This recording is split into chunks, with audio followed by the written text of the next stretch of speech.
사랑하는 성도 여러분, 구원은 하나님을 떠난 인간이 얼마나 비참한 존재인가를 아는 데서 시작됩니다. 타락이라는 것은 하나님을 상실한 인간이 얼마나 비참한 존재인지를 모르는 것, 이것이 타락입니다. 그렇습니다. 타락한 인간은 이 우주 만물을 보면서도 삼라완상을 보면서도 정작 이것을 만드신 하나님을 보지 못하는 것이 타락이라는 것입니다. 타락한 인간은 지금 손목의 시계를 보면서 잘 만들었다, 이거 그냥 만들었다고 생각하지 않으면서 시계보다도 더 정교한 이 우주와 우리 인간의 이 생명을 보면서 그냥 빅뱅에 의해서 우연히 저절로 진화된 것이라고 믿는다는 것입니다. 결정적으로 타락한 인간은 하나님의 은혜를 알 수도 깨달을 수도 없다는 사실입니다. 여러분, 풀이 비료도 주지도 않고 약도 주지 않는데 얼마나 자랍니까? 얼마나 잘 자랍니까? 저 밖에 풀들이 무성한 이유가 무엇일까요? 시편 103편 15절에 보면 인생은 그날이 풀과 같으며 그 영화가 들의 꽃과 같다 말씀하고 있습니다. 바로 인생이 이 풀과 같음을 보여주시기 위해서 지금 저 밖에 수많은 풀이 존재하고 있다는 사실입니다. 그럼에도 이 어리석은 인간들은 그 많은 풀을 보면서도 깨닫지를 못해요. 여러분, 아름다운 꽃이 시들면 뭐가 되죠? 쓰레기가 됩니다. 인간의 영화가 이와 같은 거예요. 인간이 이렇게 영적으로 무지한 것은 결코 지혜가 부족해서가 아니라 교만하기 때문이다. 여러분 한번 생각해 보세요. 자신이 누군지도 모르는 사람이 막 하나님에 대해서 막 이렇다 저렇다 왈가왈부 한다는 게 참 하나님 보실 때 얼마나 가소롭겠습니까? 신이 아닌 피조물이 신이 없다고 이야기하는 이 자체가 논리적 모순이라는 거예요. 사랑하는 성도 여러분, 더 늦기 전에 인생이 풀과 같으며 그 영화가 들의 꽃과 같음을 깨달으셔서 하나님의 지혜를 구하고 하나님만 의뢰하는 여러분 되시기를 주님의 이름으로 축복합니다. 오늘 본문 고린도후서 13장 5절 말씀 함께 봅니다. 너희는 믿음 안에 있는가? 너희 자신을 시험하고 너희 자신을 확증하라. 예수 그리스도께서 너희 안에 계신 줄을 너희가 스스로 알지 못하느냐? 그렇지 않으면 너희는 버림받은 자니라. 성경에 하나님을 시험하지 말라라고 분명히 말씀하셨지만 오늘 본문은 우리 자신의 믿음을 시험해 보라고 말씀하고 있습니다. 사랑하는 성도 여러분, 만약입니다. 여러분 지금 죽어도 천국에 갈 확신 있으십니까? 구원의 확신 있으십니까? 어떤 사람들은 이 구원의 확신이 왔다 갔다 하시는 분이 계세요. 열심히 신앙생활 할 때는 구원 받은 것 같은데 또 믿음이 식거나 시험에 들면은 내가 정말 구원 받았는가? 의심이 드는 경우가 있습니다. 또 아침에는 구원 받은 것 같은데 저녁에는 아닌 것 같고 이렇게 왔다 갔다 하는 분들이 있다는 것입니다. 여러분은 어떻습니까? 옛날 이야기인데요. 서울에서 사업을 하던 한 성도가 부산으로 출장을 가게 됐습니다. 아내에게 이틀 후에 출장 업무를 마치면 부산에서 같이 휴가를 보내자고 함께 보내자고 이야기를 하고 이제 부산에 내려왔는데 이제 한여름이라 너무 뜨거운 거예요. 그래서 다음 날 아내에게 이메일을 보냅니다. 그런데 이메일을 보낸다는 게 그만 이 주소 하나를 잘못 쳐가지고 엉뚱하게 다른 사람에게 갔어요. 근데 하필이면 그게 바로 며칠 전 남편이 그 소천하신 세상을 떠난 사모님에게 이 메일이 갔어요. 그래서 사모님이 이 메일을 보고 졸도했다는 거 아닙니까? 그 내용을 보니까 여보, 여기는 무척 뜨겁소. 너무 고통스럽소. 당신은 이곳에 오지 마시오. 라는 메일이었다는 거 아니겠습니까? 여러분, 이게 유머지만 이 유머가 진짜로 현실이 될 수 있다는 사실 생각해 보셨습니까? 유머가 진짜 현실이 되지 않도록 오늘 여러분은 구원의 확신을 가지시기를 주님의 이름으로 축복합니다. 오늘 우리가 구원의 확신에 대해서 한 3가지 생각해 보기 원하는데요. 구원의 확신에 대한 오해가 있습니다. 첫 번째 오해가 뭐냐면 이것을 내 확신이라고 생각한다는 것입니다.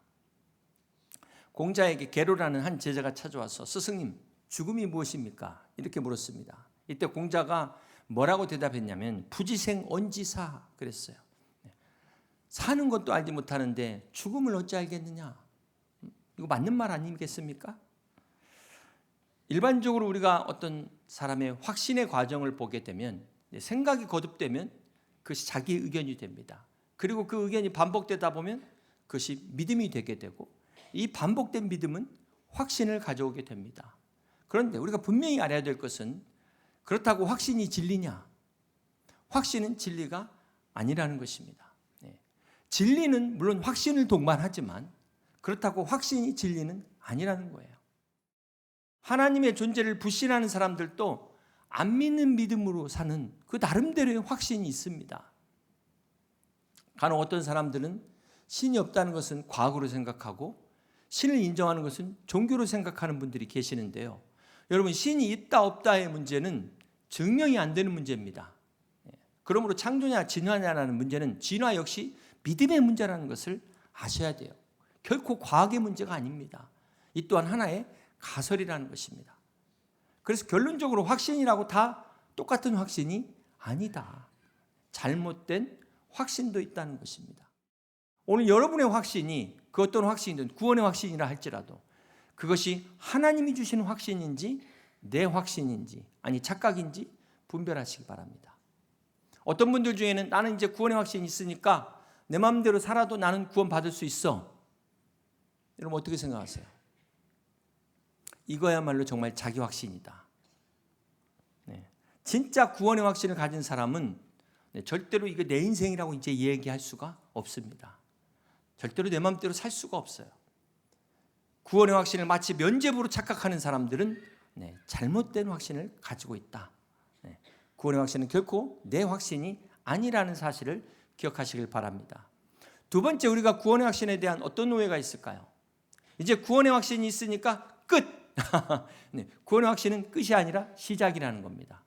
히브리서 9장 27절을 보면 한 번 죽는 것은 사람에게 정해진 것이요 그 후에는 심판이 있으리니.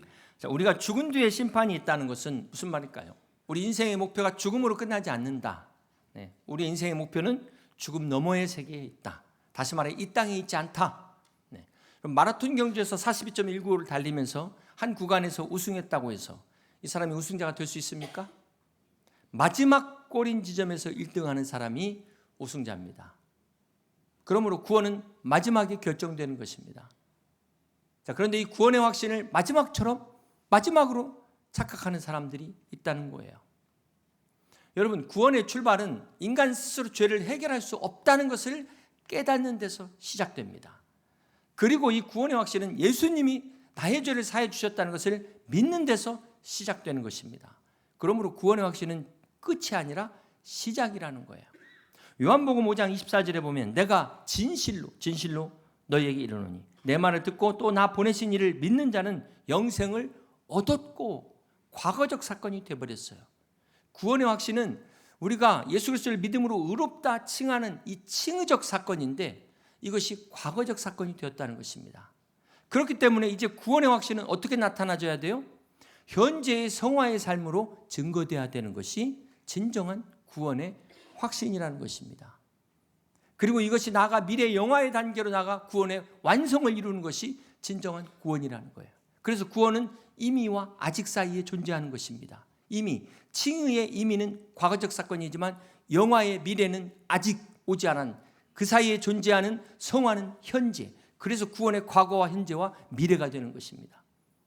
결코 구원받았다고 끝 과거적 사건으로 될 수 없다는 거예요. 사단의 속임수에 속지 마시기를 바랍니다. 세 번째로 우리가 구원의 확신에 대한 어떤 오해가 있을까요? 어떤 분들은 이 구원의 확신을 자기가 동의한 걸로 생각해요. 아, 듣고 보니 괜찮네. 믿을만 하네. 그리고 이 교리적 동의를 구원의 확신으로 착각한다는 것입니다. 구원의 확신은 주님과의 만남입니다. 그것도 인격적 만남입니다. 그러므로 이 구원의 확신을 자신의 결단으로 생각하거나 체험이나 어떤 종교적 행위에 근거를 둔다면 이것은 잘못된 확신이 됩니다. 이 잘못된 확신은 반드시 미신으로 가요. 맹신으로 이어지고 불신을 조장하게 된다는 사실을 기억하시길 바랍니다. 사랑하는 성도 여러분, 혹 믿음의 사람들이 불행하다고 느끼는 사람들이 있어요. 이 사람들의 문제는 무엇일까요? 근본적으로 하나님을 불신합니다. 신뢰하지 않는다는 거예요. 이 하나님을 불신하는 결과가 어떤 결과를 가져오냐면 결국 하나님 앞에선 자신을 불신하는 불행의 결과를 가져오게 된다는 사실입니다. 사랑하는 성도 여러분, 신앙의 기초는 인간의 연약함을 깨닫는 데 있습니다. 그리고 신앙의 성장은 자기의 생각과 고집을 포기하고 내려놓는 데 시작되는 것입니다. 그리고 신앙의 승리는 자신을 불신하고 하나님을 신뢰하고 하나님을 의지하는 데서 우리의 믿음이 성장하는 것입니다. 자신을 신뢰할수록 하나님을 신뢰하지 못하게 되는 거예요. 오히려 내 자신을 불신할수록 하나님을 신뢰하는 것이 바로 믿음이라는 사실입니다. 5세기의 유명한 신학자이자 철학자인 아우구스티누스에 대한 유명한 일화가 있습니다. 이 아우구스티누스는 삼위일체에 관한 많은 책들을 남긴 훌륭한 신학자죠. 그가 한 번은 삼위일체에 대한 이 책을 쓰면서 해안가, 바닷가를 산책하고 있었습니다. 그때 한 아이가 바닷가에서 이 모래 구덩이를 파고 있는 거예요. 아이가 너무나 진지하게 열심히 하는 것을 보고 호기심이 생긴 이 아우구스티누스가 아이에게 질문합니다. 아이가 지금 뭐 하고 있니? 그랬더니 아이가 저 바닷물을 여기에 담기 위해서 이 구덩이를 판다는 겁니다. 이 아이의 황당한 행동에 그만 절로 웃음이 나왔습니다. 바닷물을 이 모래구덩이에 어떻게 다 담을 수 있겠는가? 이 얼마나 어리석은 행동입니까? 그런데 이제 갑자기 섬광과 같은 생각이 번쩍 스치는 거예요. 자신이 지금 삼위일체 성부, 성자, 성령 하나님이 한 분이시다. 이걸 지금 설명하려고 지금 책을 쓰고 연구하고 있는데 이 행동이 이 아이와 똑같은 행동이라는 것을 깨닫게 된 겁니다. 위대하고 정말 말로 다 표현할 수 없는 그 크신 하나님을 인간의 보잘것 없는 이 언어에 다 담아서 표현하겠다는 것이 얼마나 어리석은가 깨달음이 왔어요. 사랑하는 성도 여러분, 진짜 믿음은 내가 바닷물을 내 안에 담는 게 아니라 바닷물에 내가 담기는 것이 믿음입니다. 여러분 생각해 보세요. 내 생각과 경험으로 막 판단하고 이해하는 게 하나님을 쪼개는 거죠. 쪼개지기는 합니까? 이것이 마치 바닷물을 자기 손에 다 담겠다는 어리석은 아이의 행동과 같다는 사실입니다. 오늘 우리는 하나님의 은혜의 바다에 잠길 때 우리가 하나님을 경험하게 될 것입니다. 비로소 하나님을 이해하게 될 것입니다. 그래서 토마스 아퀴나스는 이런 말을 했어요.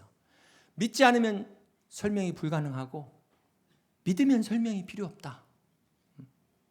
하나님이 안 믿어지는 사람에게 아무리 100번 설명해도 소용이 없다는 거예요.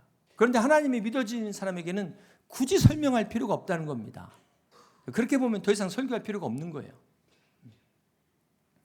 사랑하는 성도 여러분, 오늘 여러분의 믿음을 한번 점검해 보시길 바랍니다. 우리가 신앙생활을 하다 보면 어떤 때는 하나님이 안 계신 것 같은 때가 있어요. 이때가 바로 영적인 싸움, 영적 전쟁이라는 것을 기억하시길 바랍니다. 오늘 하나님께서 우리에게 영적 싸움에 승리를 주시기 위하여 두 가지 증거를 주셨어요. 그 첫 번째 증거가 무엇입니까? 요한일서 5장 13절입니다. 내가 하나님의 아들의 이름을 믿는 너희에게 이것을 쓰는 것은 너희로 하여금 너희에게 영생이 있음을 알게 하려 함이라. 첫 번째 증거가 바로 하나님의 말씀인 성경입니다. 제가 한국 사람인 걸 아무리 부인한들 다른 나라 사람이 될 수 있겠습니까? 이처럼 성경은 부인할 수 없는 역사적 사실임을 여러 가지로 증거하고 있습니다. 놀라운 것은 1600여 년이라는 기간 동안 정말 40여 명이 넘는 다양한 저자들이 썼음에도 불구하고 이 통일성과 일관성을 보세요. 어느 한 개인이 쓴 책도 몇 년 후에 다시 그 의견을 번복하고 뒤집는 판인데 어떻게 이런 일이 가능할 수 있을까요? 이것에 대해서 성경은 디모데후서 3장 16절에 이렇게 말씀합니다. 모든 성경은 하나님의 감동으로 된 것으로, 인스피레이션, 하나님의 영감, 무슨 말입니까? 실제 성경의 저자는 성령 하나님이시라는 것입니다. 그래서 이 성경은 바로 예수 그리스도에 대해서 소개하고 있습니다. 구약은 오실 메시아, 신약은 오신 메시아에 대해서 말씀하고 있는 것입니다. 마가복음 10장에 보면은 소경 바디메오가 예수님을 만나게 되죠. 그때 51절에 이런 말씀이 있습니다. 예수께서 말씀하여 이르시되 내게 무엇을 하여 주기를 원하느냐? 맹인이 이르되 선생님이여 보기를 원하나이다. 자, 예수님이 소경 바디메오에게 내가 무엇을 하여 주기를 원하냐? 이렇게 물으셨어요. 자, 여기서 믿음이라는 것은 막 소경이 눈을 뜨고 연약한 자들이 강건해지고 그 다음에 막 부자가 되고 내가 원하는 게 다 이루어지고 이거는 부수적인 것들이에요. 부수적인 것들. 중요한 것은 예수님이 누구시냐는 거예요. 그리고 예수님이 과연 무슨 일을 하시는가 여기에 초점을 맞춰야 된다는 것입니다. 주님께서 소경에게 내가 무엇을 해줄까? 근데 소경은 무엇 사람들이 생각할 때는 무엇에 강조점을 두는데 주님이 말씀하시는 것은 내가 예수님에게 주목해야 된다는 거예요. 여러분 믿음이라는 것은 내 필요와 간절함 이전에 우리의 필요를 채우시는 하나님, 그 주님께 집중하는 것이 바로 믿음이라는 것입니다. 그렇습니다. 믿음은 내가 원하는 것을 얻는 도깨비 방망이가 아니에요. 예수 그리스도가 하나님의 아들이시오, 우리에게 영생을 주시는 그리스도라는 것, 성경이 이것을 증거하고 있다는 사실입니다. 여러분, 이 첫 번째 증거가 말씀인 성경, 이것이 어떤 외적인 증거라면 두 번째 어떤 증거가 있을까요? 로마서 8장 16절입니다. 성령이 친히 우리의 영과 더불어 우리가 하나님의 자녀인 것을 증언하시나니. 두 번째 증거는 성령이 우리 안에서 우리 영으로 증거하시는 이 내적 증거, 바로 개인적 증거를 말하고 있습니다. 자, 이것이 바로 머리와 가슴의 차이예요. 이 차이가 별거 아닌 것 같지만 이 신앙이 머리에 머무르지 않고 가슴으로 체험돼야 이게 손과 발로 이어지게 되는 것입니다. 여러분, 확신은 머리에서 나오지 않아요. 확신은 가슴에서 나오는 것입니다. 네, 그렇습니다. 사랑하는 성도 여러분, 이 첫 번째 말씀인 외적인 증거와 두 번째 성령의 내적인 증거는 사실상 떼놓을 수가 없어요. 요한복음 1장 12절에 보면 영접하는 자, 곧 그 이름을 믿는 자들에게는 하나님의 자녀가 되는 권세를 주셨다 말씀하셨는데, 이 첫 번째 증거인 말씀을 믿고 순종할 때 하나님의 자녀가 되는 권세가 바로 두 번째 증거, 내적인 개인적 증거라는 것입니다. 그렇습니다. 사랑하는 성도 여러분, 이 구원의 복음은 우리 스스로 깨닫는 것이 아닙니다. 어디 가서 막 도 닦고 수양한다고 되는 것이 아닙니다. 성경에 계시된 말씀하신 진리를 그대로 믿음으로 이루어지는 복음이라는 사실을 기억하시길 바랍니다. 사랑하는 성도 여러분, 나무는 열매를 통해서 알 수 있듯이 사람은 삶을 통해서 알 수 있습니다. 우리가 이 내적 증거를 갖게 되면은 어떤 일이 일어나게 될까요? 우리 마음의 빛에 하나님의 빛이 임하게 돼요. 어두운 마음에 하나님의 빛이 임하게 돼서 그동안 볼 수 없었던 자신의 추악하고 더러운 죄인된 모습을 발견하고 깨닫게 된다는 것입니다. 우리 안에 이 성령의 내적 증거를 갖게 되면은 그동안 내가 배우고 확신했던 이 세상의 지식들, 이게 다가 아니라는 것을 깨닫게 돼요. 진정한 진리는 하나님의 말씀이라는 것을 깨닫게 되는 것입니다. 우리가 이 내적 증거를 갖게 되면은 더 이상 우리가 세상의 교훈, 사람의 교훈이 아니라 하나님의 교훈을 찾아서 즐거워하게 되는 거예요. 하나님의 말씀이 꿀과 송이꿀보다 더 단 그 말씀의 경험을 깨닫게 되는 것입니다. 분명한 것은 이런 말씀과 성령의 증거를 가진 사람들의 삶에는 반드시 열매가 따른다는 사실입니다. 고로새서 1장 6절을 함께 보십니다. 이 복음이 이미 너희에게 이름에 너희가 듣고 참으로 하나님의 은혜를 깨달은 날부터 너희 중에서와 같이 또한 온 천하에서도 열매를 맺어 자라는도다. 여기 보니까 너희 중에서와 같이 또한 온 천하에서도 열매를 맺어 자라게 하는도다. 뭐가? 이 복음이, 이 복음의 열매를 말하는 거예요. 성령의 열매는 바로 복음의 열매라는 것입니다. 복음의 열매는 바로 성령의 열매라는 것입니다. 사랑하는 성도 여러분, 오늘 여러분에게는 어떤 열매를 맺고 계십니까? 사랑하는 성도 여러분, 이 하나님의 역사는 지금도 계속됩니다. 앞으로도 우리 교회를 통하여 이 놀라운 성령의 복음의 열매를 맺는 우리 교회 될 수 있기를 주님의 이름으로 축복합니다. 그리고 이 복된 사역에 여러분들이 주인공 되셔서 여러분들이 다 쓰임 받으실 수 있기를 주님의 이름으로 축원합니다. 인도에서 실제로 있었던 실화입니다. 19세기 후반에 인도의 북동부 아삼 지역의 그 부족 마을에 기독교 선교사가 들어왔습니다. 이 지역은 전통적인 샤머니즘, 이 토속 신앙이 강했기 때문에 선교가 쉽지 않은 지역입니다. 그런데 이 선교사로 인해 처음 복음을 듣는, 그래서 개종한 사람이 나왔어요. 그러자 이 부족의 추장이 신앙을 버리라고 명령을 합니다. 그렇지 않으면 너희 가족을 다 처형하겠다고 협박까지 합니다. 그럼에도 그는 굳건히 주님을 따르겠다 이렇게 결단합니다. 그러자 그의 가족을 처형하기 시작하는데요, 먼저 그의 아들이 죽임을 당합니다. 그런데도 그는 주님 뜻대로 살기를 포기하지 않습니다. 이어서 그의 아내가 처형을 당합니다. 그런데도 그는 결코 뒤돌아서지 않겠다고 고백합니다. 마지막 자신이 순교당하는 그 마지막 순간에까지도 세상 끝까지 주님만 따르겠다고 고백하고 순교합니다. 이 일이 있은 후 마침내 그 추장이 회심하게 되고 이 한 가족의 순교로 말미암아 그 마을이 구원을 받게 됩니다. 여러분, 이 순교자의 고백이 찬양으로 그 가사가 되어서 부르는 곡이 바로 그 유명한 주님 뜻대로 살기로 했네라는 곡입니다. 사랑하는 성도 여러분, 도대체 어떤 믿음의 확신이 자신의 생명까지도 이렇게 버릴 수 있을까요? 아니, 자기 가족의 생명까지도 포기할 수 있을까요? 이것은 절대로 내 확신으로 불가능한 것입니다. 오직 하나님이 주시는 위로부터 오는 확신이라는 성령의 확신인 것을 믿으시기를 바랍니다. 그렇습니다. 오늘 우리의 확신은 내가 보장하는 확신이 아니에요. 성령 하나님께서 함께 하시는 확신이라는 사실을 기억하시길 바랍니다. 세상의 확신, 내가 가진 확신은 언제가 어려운 상황이 닥치게 되면 흔들리고 무너질 수밖에 없지만 성령의 확신은 그러한 상황이 올수록 더 견고해진다는 사실, 비교할 수 없다는 사실을 기억하시길 바랍니다. 그래서 로마서 8장 28절에 내가 확신하노니 사망이나 생명이나 천사들이나 권세자들이나 현재이나 장래일이나 능력이나 높음이나 기쁨이나 다른 어떤 피조물일지라도 우리를 우리 주 그리스도 예수 안에 있는 하나님의 사랑에서 끊을 수 없으리라는 이 확신이 오늘 저와 여러분의 확신 되시기를 주님의 이름으로 축복합니다. 이제 말씀을 정리합니다. 여러분, 누가복음 15장에 유명한 세 가지 비유가 나오죠. 그 탕자의 비유는 바로 성부 하나님이 집 나간 탕자를 기다리시는 그 아버지를 비유하는 것입니다. 첫 번째 잃어버린 양의 비유는 예수님이 잃어버린 양을 찾아 나서는 목자, 성자 예수 그리스도를 위한 비유입니다. 잃어버린 양의 비유에서 양이 주인을 찾아오지 않았어요. 주인이 양을 찾아서 잃어버린 한 마리를 위해서 찾아 나섰고 그것을 찾고 즐거워했다는 것입니다. 그리고 두 번째 잃어버린 드라크마 비유에서 그 여인이 등불을 켜고 싹싹 집안을 찾잖아요. 이 여인의 열심, 이것이 바로 성령 하나님의 열심을 말하는 거예요.